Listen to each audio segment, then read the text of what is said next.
Hello students, Jai Shri Krishna. Today's topic is application of determinants. In last class we studied about adjoint of matrix and inverse of matrix. Today's application of determinants में first point होगा area of triangle and second point is solution of system of linear equation. Clear?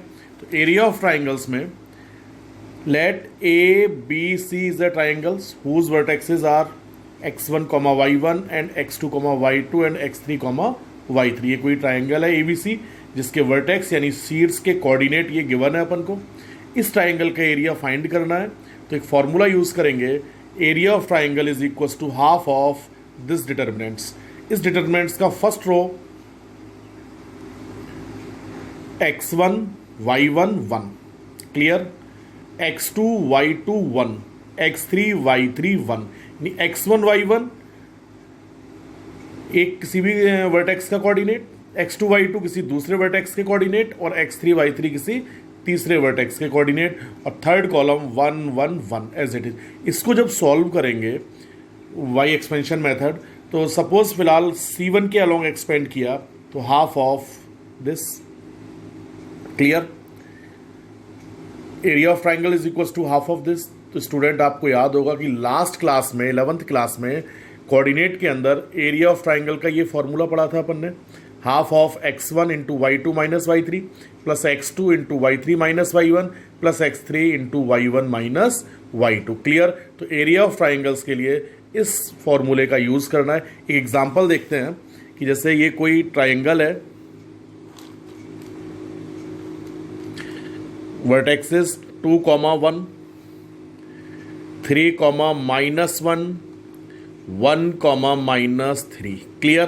तो area of this triangle is equal to half of this determinant.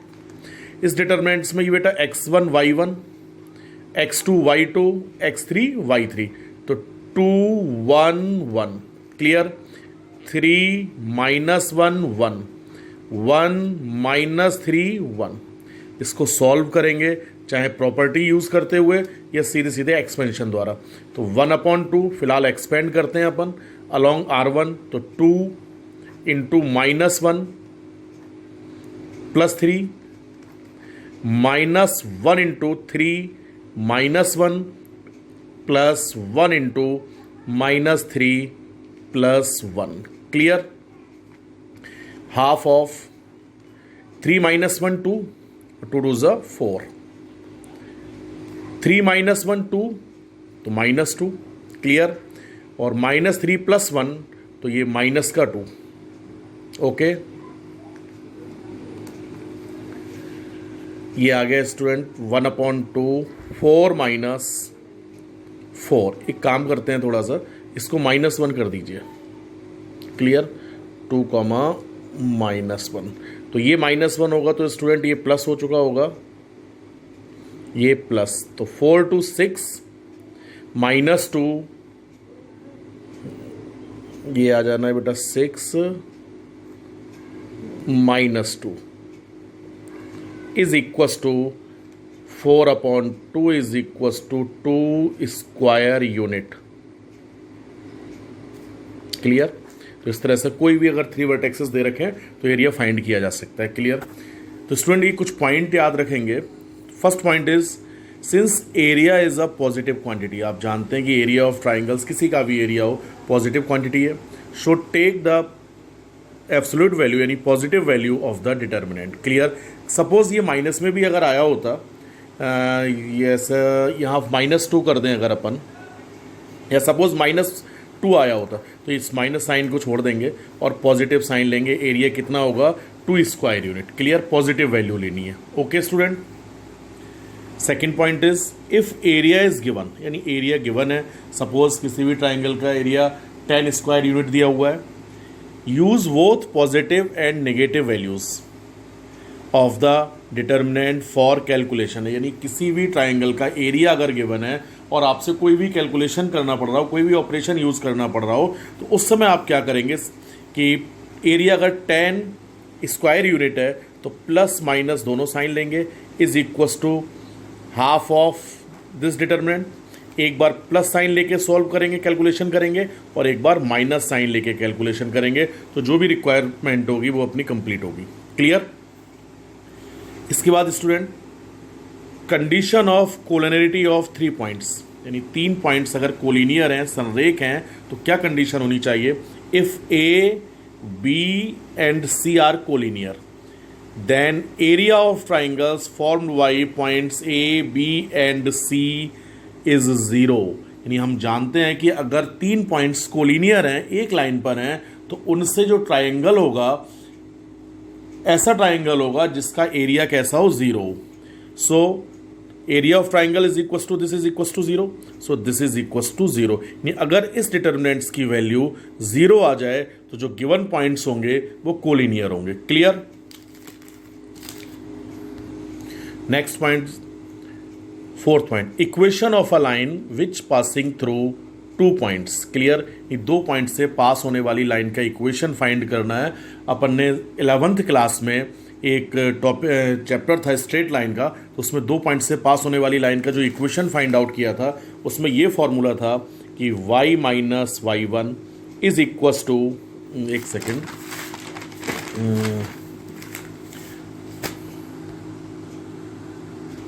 हाँ यहाँ देखते हैं, ये formula था, आपने पढ़ा होगा, y minus y1 is equals to y2 minus y1 upon x2 minus x1 और into x minus x1। Clear? ये 11th में पढ़ा था। यहाँ हम स्ट्रेट लाइन के इक्वेशन फाइंड करेंगे डिटर्मिनेंट्स द्वारा। ओके, तो अगर कोई 2 पॉइंट्स हैं a and v, clear, a और b से पास होने वाली एक लाइन a v होनी है। ये जो लाइन है वो a से भी पास है और b से भी पास है। इस a b पर कोई एक पॉइंट p अपन ने लेट कर लिया। क्लियर? तो वही है, and P X Y on the line which passing through A B. Clear? तो P A और V से पास होने वाली लाइन पर है, तो आप ये बोल सकते हैं कि P A V कैसे होंगे? कोलिनियर होंगे। तो then P A V will be collinear, then condition of collinearity is equal to 0।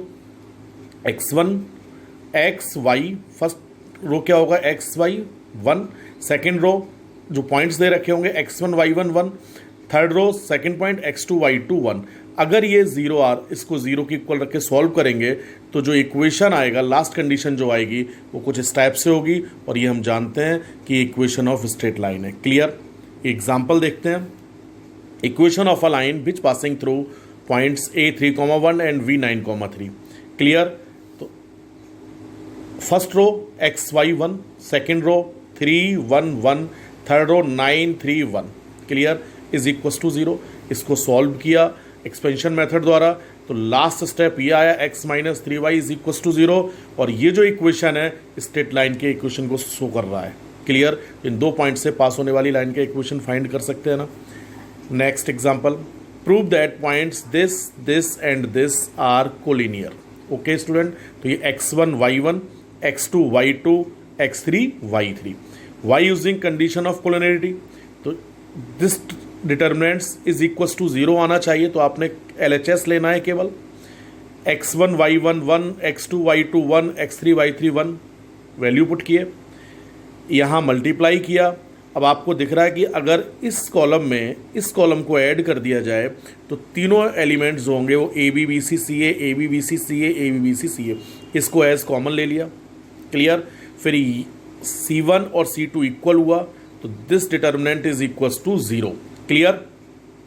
Hence given points are collinear. Okay, अगर इस डिटर्मिनेंट्स की वैल्यू 0 आ रही है तो ये तीनों पॉइंट्स कैसे होंगे? कोलिनियर होंगे। ओके स्टूडेंट, 5.1 में 1 to 8 क्वेश्चन करने को कहा था। लास्ट के जो 2 क्वेश्चन हैं वो कुछ इस टाइप के हैं, एक बार देखते हैं कि if a is equal to this then prove that a² minus 4a plus i is equal to 0 नहीं, 0 मैट्रिक्स O है ये, and also find A inverse using this. इसका यूज करते हुए A इनवर्स फाइंड करना है। तो ये तो पुराना क्वेश्चन हो गया। इसमें A² को फाइंड करेंगे, A² की वैल्यू पुट करेंगे, A की वैल्यू पुट करेंगे, I की वैल्यू पुट करेंगे, 0 मैट्रिक्स आ चुका होगा। जैसे यहाँ पर कर रखा है अपन ने, A² फाइंड किया, A² minus 4a plus i में A² का वैल्यू 4 इंटू A का वैल्यू एंड I जानते हैं ना, आइडेंटिटी मैट्रिक्स लेना है। लेकिन कौन सा, अगर A 2 क्रॉस 2 है तो I भी 2 क्रॉस 2, A 3 क्रॉस 3 है तो I भी 3 क्रॉस 3, और इसको सॉल्व किया, ये जीरो मैट्रिक्स आ चुका। क्लियर। बट अपन को नया क्या है इसमें कि इसका यूज़ करते हुए A इनवर्स फाइंड करना है, तो फिर इसको इस पर वापस पहुंचते हैं, और उससे पहले A का डिटर्मिनेंट फाइंड किया। A का determinant is not equal to 0, then A inverse exist. Clear. Because A square minus 4A plus I is equal to 0।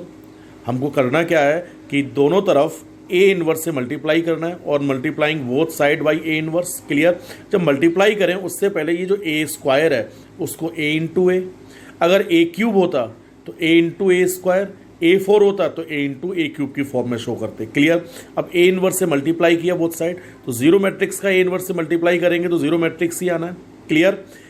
A inverse into A, तो स्टूडेंट हम जानते हैं कि A इनवर्स या A into A inverse is equal to I. Invertible matrix का definition अपन ने पढ़ाई था, and AI is equal to A। Clear. I क्या है, मल्टीप्लिकेटिव आइडेंटिटी, तो मल्टीप्लिकेटिव आइडेंटिटी से अगर मल्टीप्लाई करते हो तो वही मैट्रिक्स वापस आता है, ये सब पढ़ चुके हैं ना पहले। तो यहां पर A inverse into A is equal to I put करेंगे, A इनवर्स इंटू A फिर आई, और A inverse I is equal to A inverse. Clear. अब A इनवर्स की वैल्यू फाइंड करनी है अपन को, तो A इनवर्स को तो यहीं रखा, बाकी को दूसरी साइड पहुंचा दिया, आई का वैल्यू पुट किया, A का वैल्यू पुट किया और सॉल्व किया, तो A इनवर्स ये मिल चुका। क्लियर। क्वेश्चन है ये फिर, if A is equal to this then prove that this and find A inverse. Clear. तो ये तो प्रूव कर सकते हैं ना। A इनवर्स को एक बार मैं वापस समझा दे रहा हूं कि ये गिवन है ही है अपने पास। फिर क्या करना है अपन को, दोनों साइड A इनवर्स से मल्टीप्लाई करना है, A स्क्वायर को फिर A इंटू A शो करना है, और A इनवर्स से मल्टीप्लाई किया। इस साइड जीरो मैट्रिक्स है, ये जीरो मैट्रिक्स से इनवर्स का मल्टीप्लाई करेंगे तो जीरो ही रहना है। ओके, जीरो नहीं, O यानी जीरो मैट्रिक्स। क्लियर, ये ध्यान रखना। तो A inverse into A I, A inverse A into I, what A inverse I is equal to A inverse. जरूर ध्यान रखेंगे, नहीं आएगा तो पूछेंगे एक बार। फिर ये A plus 4i minus 42 A inverse. Clear. A inverse चाहिए तो A इनवर्स को दूसरी साइड पहुंचा दिया, तो A प्लस 4i, A का वैल्यू पुट किया, I का पुट किया, और ये A इनवर्स अपन को मिला। क्लियर। एक क्वेश्चन था स्टूडेंट 5.1 में, अच्छा क्वेश्चन है कि if A is equal to this prove that A inverse is equal to transpose of A। Clear. तो A इनवर्स फाइंड करना है अपन को, तो थोड़ा सा ध्यान देंगे कि ये जो मैट्रिक्स है इसको लेट कर लेंगे B। क्लियर। तो A is equal to 1/9 into B, LHS का inverse is equal to RHS का इनवर्स। क्लियर। तो A inverse is equal to, अब यहां 1/9 का इनवर्स इंटू V इनवर्स, 1/9 का इनवर्स क्या हो जाएगा, 9 इंटू B इनवर्स। तो A इनवर्स फाइंड करने के लिए अपन को क्या चाहिए, B इनवर्स चाहिए। क्लियर। तो B इनवर्स फाइंड करने के लिए पहले V का डिटर्मिनेंट फाइंड किया। ओके, V के कोफैक्टर फाइंड किए, V11, V12, V13, V21, V22, V23, V31 से लेकर के V32, V33। तो एडजॉइंट ऑफ V आया, V11, V12, V13 जानते हैं। फिर V इनवर्स आया। Clear. Adjoint of V upon determinant of V। एक second, determinant of B। Clear. तो V इनवर्स मिला।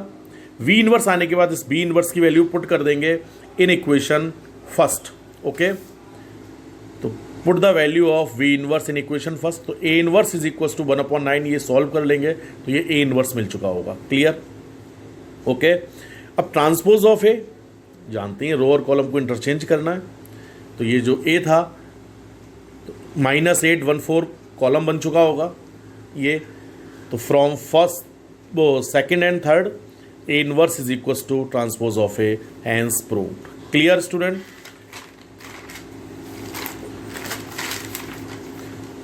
तो स्टूडेंट 5.1 और 5.2 में 1 to 8 क्वेश्चन है जो एरिया ऑफ ट्राइंगल पर बेस्ड है, उनको सॉल्व करेंगे और एग्जाम्पल भी सॉल्व करेंगे। Okay, thank you.